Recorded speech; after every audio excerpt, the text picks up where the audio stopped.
xal bi xal pergala Serokkomariyê. Gelo piştî pergala Serokkomariyê dê çi biguherin. Qanûnsazî.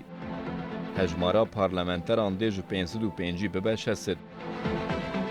Temenê ji bo parlamenteriyê ji 25 dadikeve 18.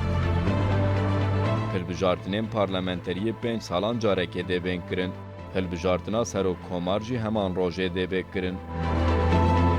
Serokkomar komên partiyên siyasî, partiyên ku di hilbijartinên dawî de herî kêm ji 5 deng stendine û herî kêm 100,000 hilbijêr dê bikaribin ji bo Serokkomariyê namzet nîşan bidin.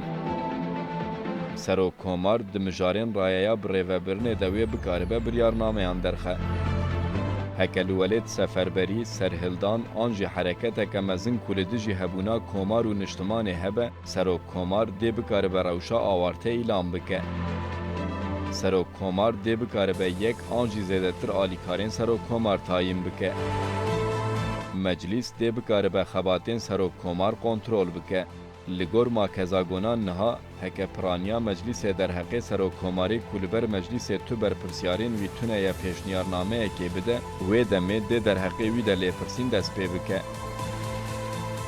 Biryarnameyên di demên awarte de wê bên îlan kirin, wê wekî biryarnameyên demên asayî neyên sînordar kirin.